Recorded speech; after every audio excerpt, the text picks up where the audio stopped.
Hi there, welcome to another episode of the Bonsai Stuff podcast. As always, it's me, Scott Martin from Bonsai Matsu, and thank you as always for tuning in. This is the 28th episode for 2023, which is it's phenomenal. As far as I'm concerned, I'm pretty happy with that. It's a lot of work behind the scenes to get these things put together, and I hope that you're enjoying them as per the feedback, which is really, really great. So this episode of the podcast, I want to talk about, regardless of what your physical approach is to doing bonsai, I just want to talk about what you have to be consistent. You have to be reliable and you have to be predictable with what you do. So I want to talk about your path that you've chosen and how you've got to stick with it. Also, I want to talk about some timely stuff as it's getting close to the end of repotting. Thank God. I want to talk about after repotting care for the trees that I do. So I had a few questions about that, so I just want to clarify how I look after them. And also I want to talk about angle change too, and what it means for you, and what the next steps are. So if you've repotted and you've changed the angle of a tree to improve its dynamicness or its view, then there's work you've got to do further down the track too. So that's the focus for this podcast. So strap yourself in, get ready, get yourself a nice cuppa, and enjoy as we delve deeper into this, eh?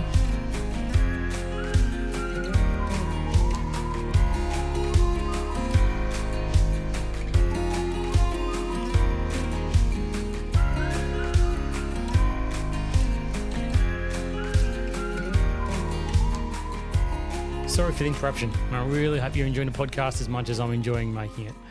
Makes the bonsai world feel a little bit smaller and a lot more cozy. Anyway, I'd love for you to become a supporter of the podcast by subscribing for as little as $3 a month. This support will go directly towards the cost of producing this podcast, and it's entirely optional.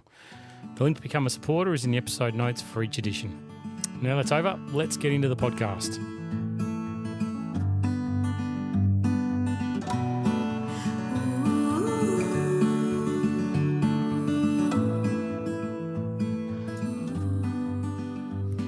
Bonsai's a journey. You'll hear that over and over and over. No matter where you gather your bonsai information, it's a journey, it's a path. It's meant to be fun. It's meant to be learning. It's meant to be an experience that you can take with you, and like building a house out of bricks, just one brick at a time. You keep building your knowledge base, and you get smarter and better, more informed, more educated, and you take things to another level. Obviously, like everything in life, some people continue that process forever and never really stop that learning process. Others get to a point where they go, that's enough, I'm happy, I'm really content with where I'm at now. And they've got beautiful bonsai, and they're healthy and they're happy and they're achieving their objectives. Great, no problems. The ones that want to continually strive to learn, they're the ones, I suppose, that this is really focused on, this section, that bonsai requires a great level of consistency. It's repeatedly doing the same thing over and over for expected outcomes. I've talked about it in earlier podcasts, and it's worth reiterating now, because it's often a time I find where things can chop and change a little bit when it comes to repotting, how you look after your trees after they've been repotted, the process that you go through. And, it's got to be one of those things that if there's a change made, it's got to be for the better. It's hard when you change things constantly with your bonsai, because time goes fast, right? Like really, really zips past when you're talking about seasonal work in regard to your bonsai. So these changes that we make, often you don't see the impact of them for 1, 2, 3 years, something like that. So it's really important from my perspective to encourage you that whatever path it is that you're on, or whatever path you've started, it's worth seeing it out for a little bit longer. It's worth sticking with it. And it's worth making sure that you're not chopping and changing from year to year, because you can't work out what's working if you don't give it time to work. It's really a point of stress for you too when you get to the fact that you look at your trees and spring's about to hit for us in the southern part of Australia, and we want that spring growth. We want to harness that that burst that we get. And if you've changed something, is the burst to be as expected? What's the end game? And summer's just around the corner, and that's when things can really hit the fan. When that heat comes through, and maybe things haven't turned quite as well as what you've expected by changing something along the way. You don't often know the impact of that change until it's too late. And that's what I like. I like reliability. That's one of the I've written down for my notes for this podcast: consistency, reliability, predictability. And reliability is one of those things that I think for me is a two-way street. It sounds a bit funny, I know, but my bonsai can rely on me to make sure that I do the right thing by them. They can rely on me to make sure that I will water them when they need watering. They can rely on me to be fed when they need to be fed. When they need a bit of a helping hand for whatever reason, they've got a bit weaker or whatever it is, then they can definitely rely on me to be there to keep an eye on them and do what I need to do to ensure that they're going to get through whatever that period is that they're going through and come out the other end stronger and healthier than what they were before. And if it's something that I've done inadvertently to cause an issue with their strength and their health, then yep, I'll learn from that and I'll fix it so that they don't have to go through it again. The ultimate worst case scenario, we all know with your bonsai what's going to happen, and it's not nice to talk about, but if they die, well then that's end game for them, and possibly for you to a little extent as well, where you get disheartened and maybe turn your back on things, and it should be a learning thing where you kick yourself in the bum and say, hey, listen, you this went wrong for whatever reason. Why did it happen? It's because of this factor. Then change that factor. Make sure that doesn't happen again. And when the same scenario rises somewhere in the future, you can go, well, I know that if I don't do this, then this is going to be the end game. This is going to be the result of what I do. So that reliability, I think, is two-way. Like, I don't think about from reliable growth or development from the bonsai. I think it's more from me being reliable with how I look after things. Talked about the alarm that goes off on my watch every single day. So at a certain period of time, I have to stop whatever I'm in the middle of and consider my bonsai. I have to look at them. Doesn't matter where I am, what I'm doing. So I stop and think, okay, so what should I be doing right now? What do they need? Do they need watering? No, you've covered off on watering. All right, so is there anything else that you need to consider? And if I'm not at home, if I'm away from my trees for visiting or something, then I'll make a note on my phone saying, hey, listen, when you get home, have a look and make sure you've got enough fertilizer, or you've got this to whatever, spray your trees, whatever it is. I'll make sure that I've got things covered off. But I use that period of time where it's a minute, 2 minutes, 10 minutes to just think about the trees and think, hey, what should I be doing with them right now? And it's a nice reminder that there's something more than yourself out there that you have to take care of. And that's what bonsai is. We make a commitment, then we've got to stick with it. We can't. It's not a fad. It's not like buying a pair of shoes that you can put on, have a great time in, and then put them away in the wardrobe and never think about them again until you want to have another good time with them. Bonsai. It's 24/7. It's 7 days a week. It's 365 days a year. We've got to make sure that we're there. They're a living being that we've chosen to make our hobby, our passion, our driver. And we've got to give it due regard. So that reliability is a massive thing. And predictability. Predictability is one of the big ones for me, because it's more than like, I need to know what is going to happen when I do certain things. I need to be able to plan for the future. I need to say, okay, well, if I do this, then this is going to happen. If I decandle this pine here, then I'm going to get multiple buds, and then that branch is going to develop like this.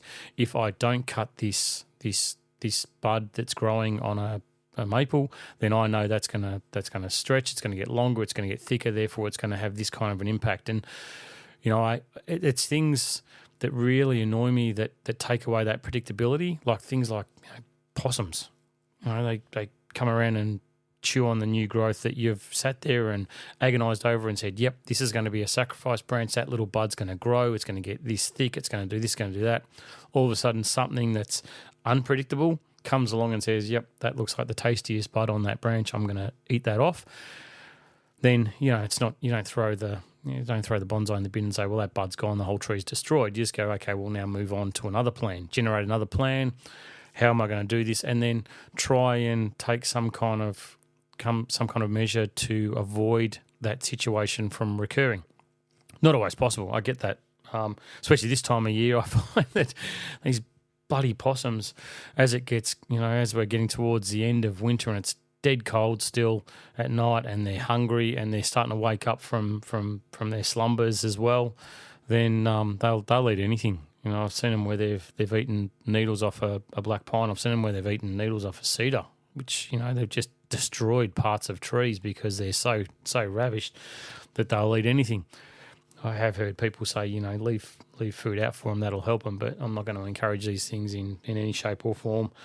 And they're a definite thorn in my side. But so predictability is a really big thing, and coming back to focus on what I want to talk about, it's really important that this is why I plan so much and I prepare for the future. I prepare for fertilizing that's going to happen in a short period of time, because I want to make sure that the plans that I've got in place are going to be achieved, because I know that when I fertilise the way that I've fertilised for a very long time, I'm going to get predictable and reliable outcomes. I know what to expect because I've been there, I've done it, and the trees have been managed a certain way and looked after a certain way, and I've been really, really consistent with how I do it for such a long period of time that it's those building blocks that I talk about, that you put down one brick, and then I know that based on what I'm about to do and what I've done in the past with my repotting and how I've approached it, that I can keep building those bricks up and build something which is hopefully going to be pretty spectacular for me to enjoy into the future. I come across it a lot with new people that get involved with me, and we talk about repotting, or we do repotting, and they're sort of amazed about how things are managed. I had a scenario recently where one particular person was saying that every time they repot, the tree just seems to get higher and higher and higher in the pot.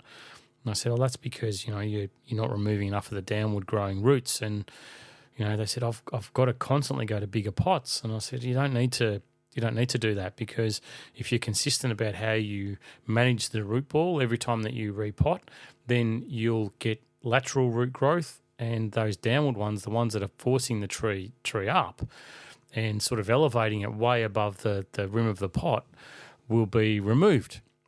And they were like, oh, show me. And when I showed them, they were shocked. They were like, oh, you're so aggressive with it. And I said, I'm not aggressive. I'm not going in there with a chainsaw and tearing this stuff out. I'm making educated decisions based on previous experience on how the tree's root system's growing, and looking at where it's strong, focusing on the strong stuff, and making sure that I'm not removing an absolute mass of these roots, but I'm getting rid of the dead stuff and the stuff that's underneath that's pushing the tree up. And lo and behold, the first tree that we did, put it into the pot, sat down back to its original level, and they were amazed. And they were like, wow.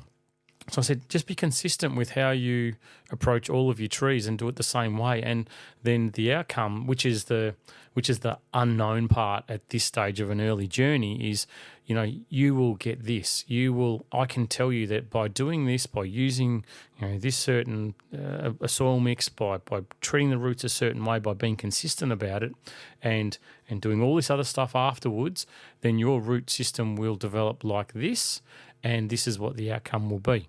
I had another customer that came in with a tree, and they were not complaining, but we were just talking about the wispy nature of the growth above the of the tree.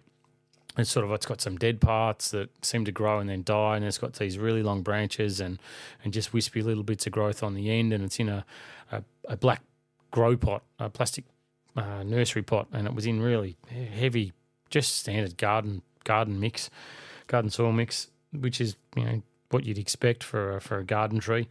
And I said, I can guarantee you, when we take this thing out of the pot, your root system is going to reflect what's happened above the soil surface, because that's how it works. If you've got crappy roots, you can't have fantastic growth, because what's happening below has to happen above. It has to be able to balance itself out. And if you want really strong dynamic growth up the top and lots of it, then you need a really, really strong root system down below that will be able to support that structure above. Otherwise, as has been happening, you'll get a bit of growth, roots won't be able to support it, therefore that part will be allowed to die, and it'll just keep going, well, what do I want to achieve as a tree?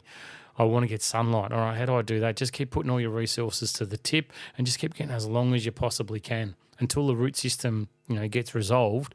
That's the way it's going to be. Lo and behold, take the thing out of the pot, have a look at it, and the root system, it's almost like someone had put a mirror, and the root system was long and fibrous, and on the very ends of it there was the fine feeder roots, which were sort of mimicked one to one. And again, it was that amazement for this person when they looked at it and went, wow, I just can't believe it. And it's like, I can see these things because I've got experience doing them, but it's the consistency and reliability of understanding how these trees are going to grow and how they're going to develop and what the impact of certain things is. Like that soil mix is going to always generate root system like that when it's heavy and it's wet and it's there's no soil air in there. It's all the root system really struggles to breathe. It's going to push to the edges of the pots, go down to the little holes at the bottom, and that's where it's going to start doing its best work. Well, the structure on top of the tree is going to be exactly the same. It's going to be really pushed out, struggling to stay alive, still staying alive because trees are great survivors and they'll do what they have to do.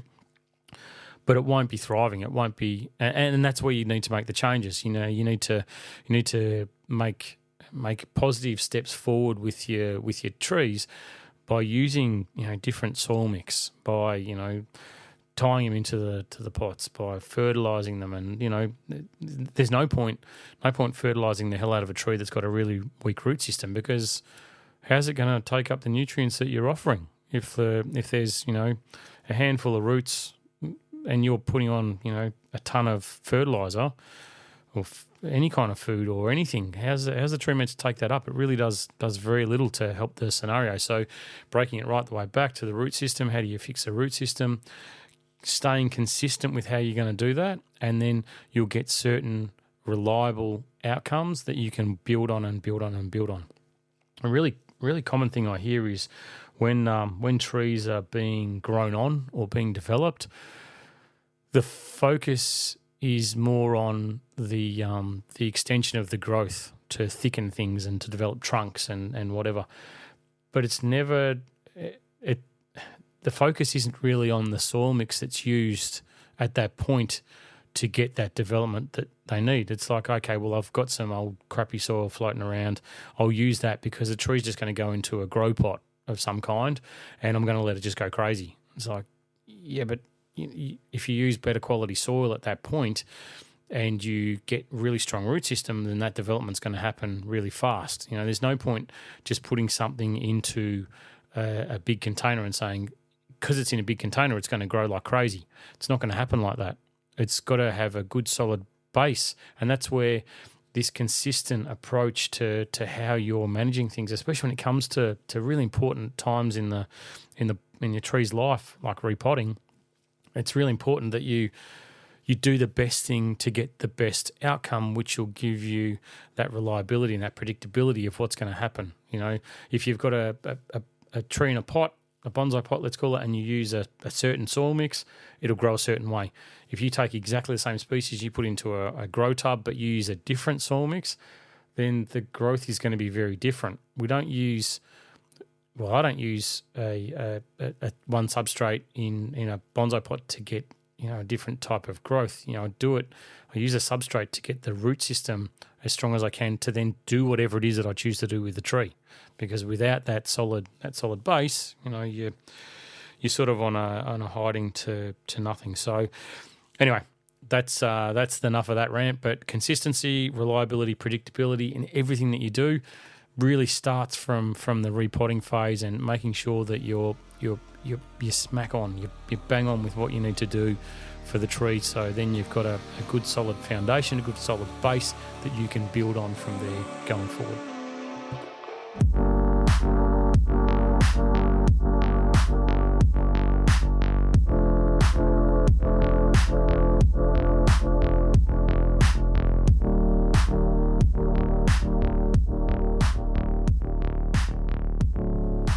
So repotting, thank goodness, is wrapping up for me pretty soon. It's only another few weeks left of winter here before the spring period hits. And looking around the yard, there's lots of activity, lots of movement, lots of things are starting to push. Buds are starting to come out, but there's still a bit of a tumultuous time in regard to the weather that we seem to be experiencing. You know, in Australia, up in Canberra, I saw, which is not far from, a sort of 7-8 hour drive from where I live north. They're experiencing temperatures of -6 overnight, which is it is shocking. Where I'm based in Melbourne, we're still getting some cold nights and still getting frost warnings. So it's something that you need to be on guard with, and I just want to talk about now what my approach is to after repotting. Once I've done the process of looking after my trees and making sure the root system's all good, using, good soil mix as I talked about, then what do I do? How do I approach that? Because it's something I've been asked a bit about lately, and I just want to talk about what I do and why I do it and explain it. So I've got a workshop, which is great. It's awesome, but also have a lot of people coming in and out of that workshop. So normally, what I would do in the world where I was left to my own devices, then I would repot my trees and I would have them positioned in the workshop. And the workshop gets no direct sunlight. It gets a little bit of filtered light come through, but it's a cooler area which doesn't have any heating in it. And I would keep the trees in there, my bonsai that have been freshly repotted, for a period of about 3 weeks. Now I use sphagnum moss on top of my soil mix, which has been talked about before, so I'm not going to go into that again. But one of the great things with the sphagnum moss is it acts as a telltale when it dries out. For whatever reason, it dries out. So when I first put it on there, it's like a wet, soggy mix. It's a very thin layer, goes on top of the soil mix, patted onto the soil surface, and when it's wet, it has a nice sort of dark orangey sort of colour. So the trees will be in the workshop. They'll have this sphagnum moss layer on top of the trees.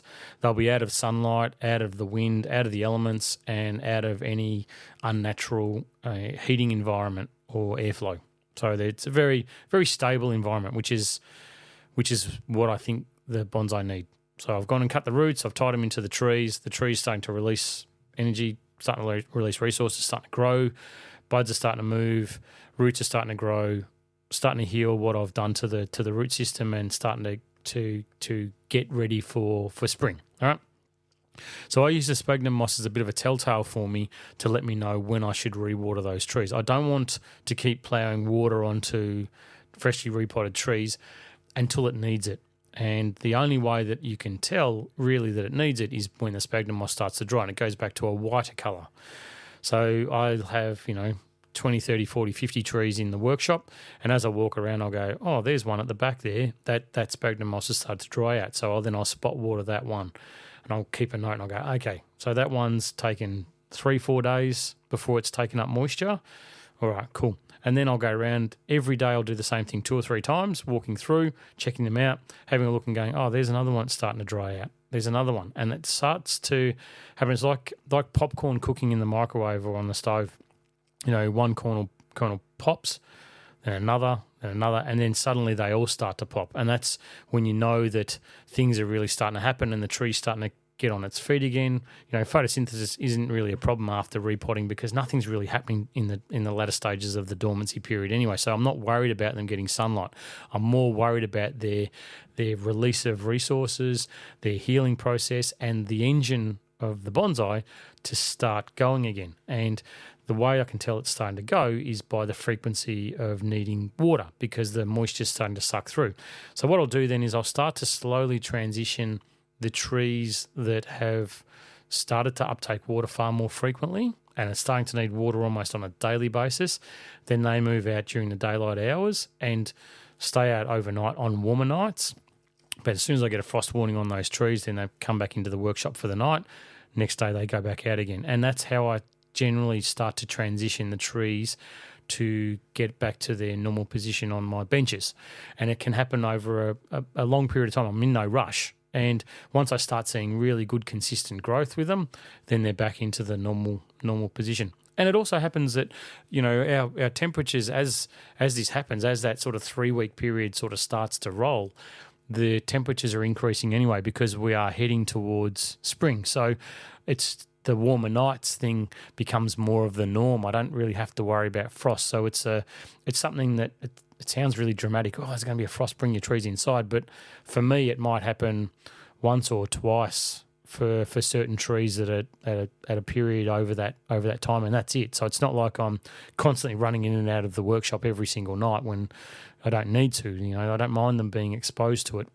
And the first position that they get put back out in the workshop when they move from the workshop is in a sheltered spot where they've got a bit of frost protection, they've got a bit of shelter, filtered sunlight, and they won't go back into their full sun position for a period until I know that they're going to be up and running, and then they move back as normal. And by that stage, I'm ready to start fertilising if I'm fertilising that particular tree at that time. So that's generally the approach that I do. It's a slow burn to reacquaint the tree to the elements. I don't like repotting and going right now back out into your normal spot because, it might be all right. It might be okay, but I don't want to take that risk, and there's no need for me to take that risk. I've got space to store them. I'd like to just protect them a little bit longer and then slowly release them back into the wild, into their position.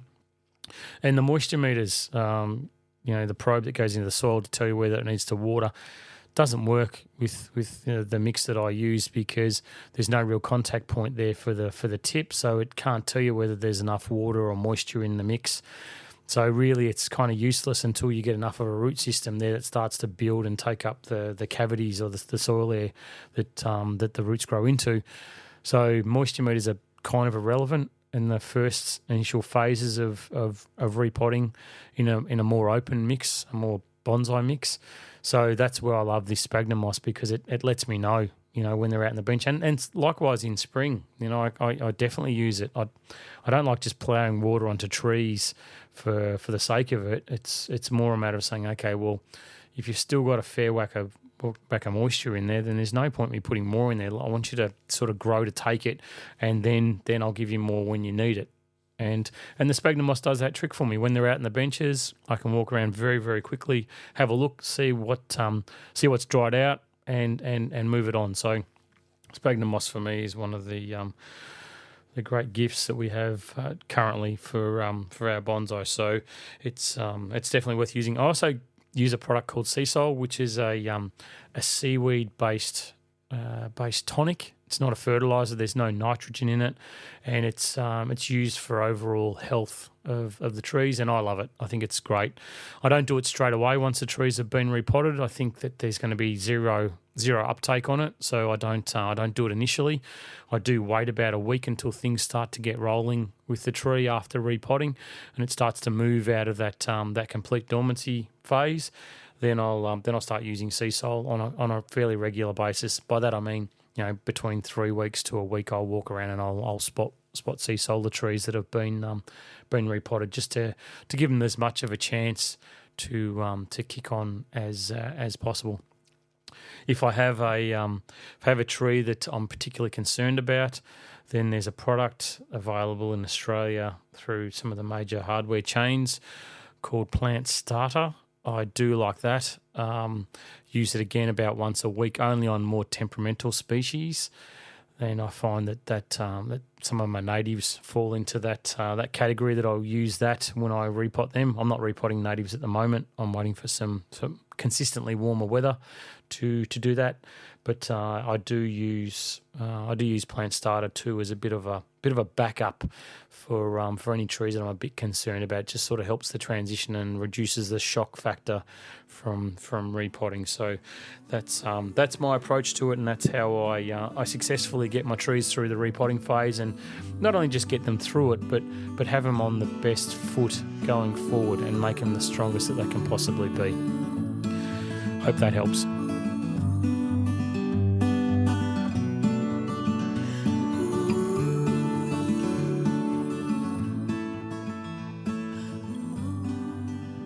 Okay, so the final segment for this podcast which I hope you're enjoying, is in regards to angle change. Now, angle change I do when I repot, and I think about it long and hard for a very long period of time between repottings to think, would this tree look better if this was done to it? If it was tilted slightly forward, if it was tilted slightly back, if it went to the left, if it went to the right. And I definitely have trees that I eagerly await repotting on to make these changes. And it doesn't need to be a massive thing that's done. It can be a really, really slight angle change. I don't like straight. I don't like dead vertical. I don't like dead horizontal. And anything that I can do to take those factors away, unless it's a formal upright, of course, but anything I can do to take those factors away, I will do. And one of the most common ones is repotting angle. In fact, I had someone in the workshop just recently that the root system that they've got on this funky tree that was a wild Yamadori collected tree was running. Imagine like a sort of a dog leg, big base of the root before it starts to grow up and shoots up out of the bottom. And they had the root position so it was parallel to the front of the pot. So it sort of ran along and then dog legged back. I said, let's just change the angle a little bit of that so it's more like a point coming towards the front of the pot as opposed to running parallel to the pot. And it made such a big difference to the composition. Just one simple change like that. So that's what I look for a lot when it comes to angle change on trees as well. But with it, there's the process of making the angle change, working the root ball when it comes out. So you're flattening off the part that needs to drop down lower and then taking off the top of the part that's going to be sticking up higher. There's, soil mound underneath to try and on one side to get the tilt right. And there's all that stuff, I'm not going to go into that, but it's what I want to talk about is the next phase for these trees, because I look at some of mine and some customers that I've done work on, where it's really exciting. You look at the angle. If you look just purely at the trunk line, you go, oh, that's so much better. That 5 degree angle change to tilt it to the right, taking that lower section from being dead straight to now slightly turned. Now it brings the apex back over the center of the tree. It gives you this movement, blah, blah, blah, whatever it is. But with it comes a lot of future planning for the work as well. One particular tree that I'm thinking of is a large radiata pine where the trunk sort of, got as thick as my leg for a customer and stands, 1.2 metres tall. It's a big bugger. And it's got really thick lower branches, which is lovely. It looks really, really in tune.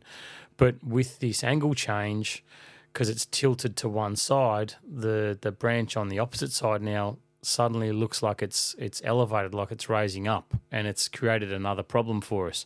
So the trunk now, I've got rid of the dead straight line going straight up, the vertical line, by tilting it slightly to the right. But now the lowest branch on the left-hand side has gone from being at a downward angle to now sitting at the horizontal. So by fixing one problem, I've created another problem, and it's something that needs to be allowed for. And the first thing we talked about was, okay, we need to bend that branch down. Cool. When do we do that? And that's what I want to talk about. Your primary focus after repotting is really on the root system and the strength and vitality of the tree. So don't rush that next phase of development of a tree because you've made the angle change. My focus always now, once I've made the change, is to give it a period of time. And a period, it's sort of like how long's a piece of string. You really need to see some significant root development in the tree before you go and make some major changes to the structure of the tree. I like to have it where, I'll pick a month. With radiatas, I do a bit of work late October, November. They're sort of at a growing point then. So it may be, depending on how severe this bend's got to be, that might be a time that I'll schedule in to review before saying, yep, definitely that's going to be the period of time that we make that change. It's going to be, okay, let's review it in October, November and see where the tree's at. Let's have a look at the roots. Is it feeling really solid in the base of the tree by this stage? Has it had a really good burst of growth? Is it gone nuts?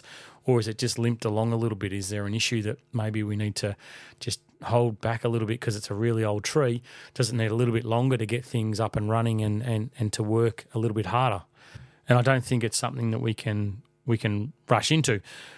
Like I said before, time goes past really fast with bonsai, and bonsai is about the journey, and having something not look perfect for a little period of time is going to make it so much more rewarding down the track when I can make the change and bend that branch. But really that angle change, while it makes a massive difference and it'll change the entire feel of your bonsai, there's repercussions with it. You know, the structure on your tree will need to be adjusted accordingly.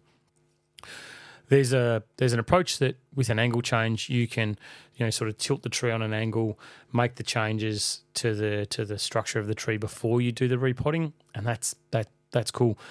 But my preference is to always have the root ball or the root system sitting on the bench growing as it should be rather than on an angle. If you have it continually on an angle, it's quite hard because part of that root system, the part that's elevated, will start to dry out a lot faster than the lower section. The lower section will stay a lot wetter than what the upper section is.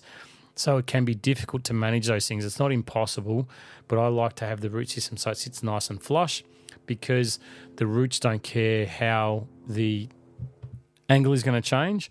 All that it cares about is that it gets water that it needs and soil air and nutrients and whatever. So I find that, designing things, and then when you sit it back flat, those branches that you've tilted sort of down may become, angled down too far. And the ones that are on the other side that are sort of now tilted up might grow a lot stronger than what the ones are that are tilted down. So my approach to it is generally change the angle of the trunk at repotting stage, let the tree settle, let the tree get up and running, get its strength up again, then look to make the changes that are appropriate for the tree. It's, they talk about number of insults you should do on a tree at any one point, and I'm not a great fan of that, but I do believe in my heart that you can't do too much at any one point to a bonsai, because it just becomes too much for it. You need to let them have time to recoup and recover and rebuild and get up and going again before you start, continually pushing that tree harder and harder. And things like, this branch, I'm making a circle with my hand now, just guesstimating the width, but I'd say it's about 5 centimetres across. It's big, it's thick, it's got lots of bark on it. So when we make the angle change on this particular tree that I'm thinking of, it's going to do a bit of tearing to the branch, which is going to be an extra stress.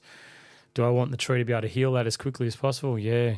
Do I want the tree to have a detrimental impact because I've bent this thing to make it look good? I definitely don't. So there's a time and a place for these things, and I think that if you can just hold fire a little bit, then you'll get to the result quicker. By going slower, you get there quicker. Same old adage that I've said many, many times.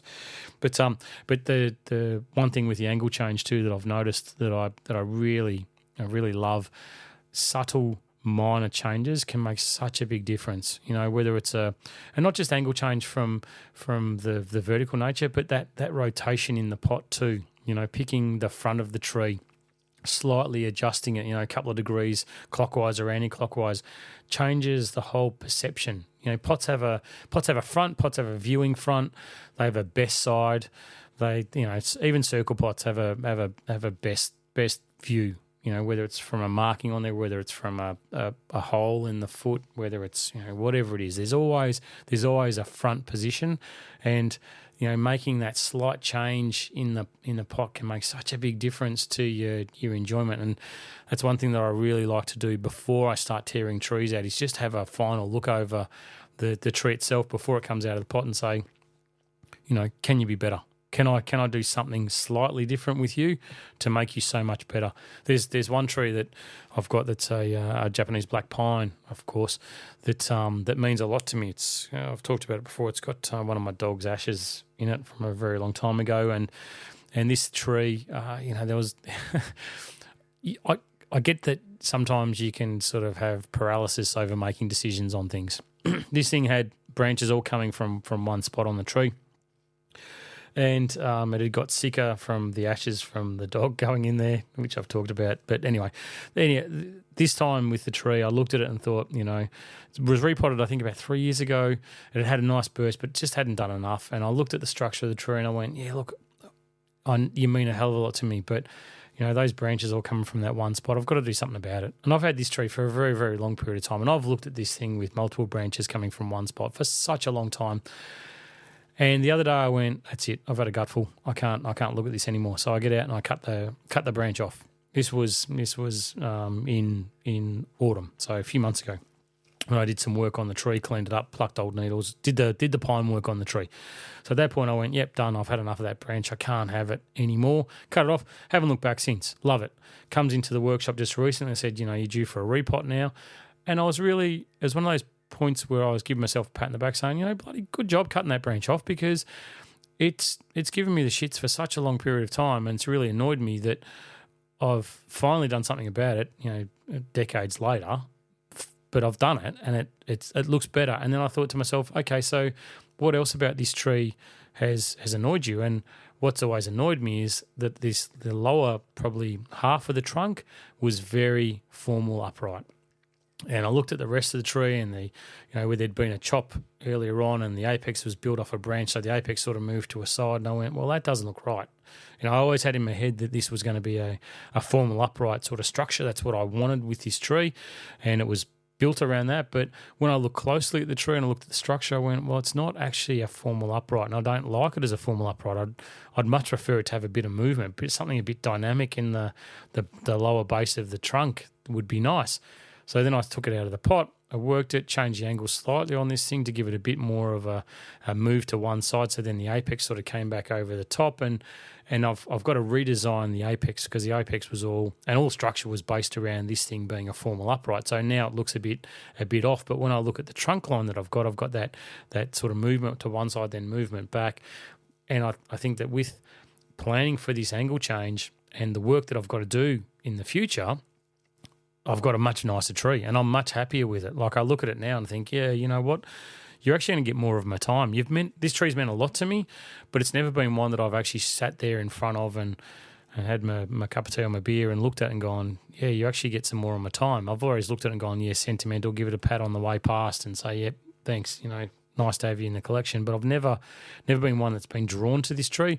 So this slight, removing this branch, because I've been procrastinating about it forever, getting rid of that, and then this slight angle change on the trunk line as well has just changed the whole nature of this tree. And now I'm actually really excited to get in there and work the tree. And I'm saying to myself, all right, so is it going to be something that I work on at decandling time, or is it something I'm going to hold off and do in autumn, winter next year when I get to actually work on the tree? So I'm thinking my approach with this thing now is, because I'm really focusing on the strength of this tree, and I want some back budding, and I want some really good growth on this thing. I think I'm going to just feed the life out of it when it gets through spring, get to decandling, do an assessment on whether it's going to be area specific decandling, and let some others sort of grow and develop, and then look at maybe a big cutback come autumn, winter next year, and then style it and put it on its path. It's like I said, time goes pretty quick, so I'm not in a rush. But geez, I'm excited that something as subtle as just a small change in the structure of this tree, one branch removal and a bit of soil underneath the root ball, pushing it to one side, has made such a big difference for me as to how I'm viewing this tree. So your angle change can make a massive difference, but it's the next phase, I think, that's the exciting part, and the podcast is, this part of it is designed to say, just draw a breath. Don't rush it. It's taking you however long to get to this angle change. Don't rush into making massive adjustments to the tree's structure just because you've changed the pot. Let's enjoy the process and the ride that we're on to get these trees to the highest level.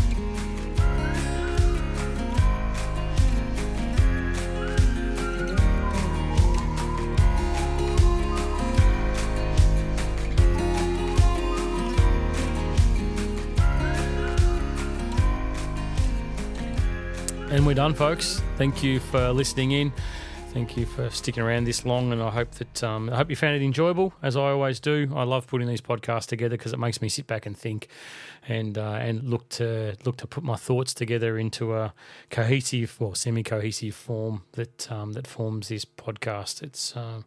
It's immensely enjoyable, and thank you very much to the subscribers that are jumping on board. It's really appreciated.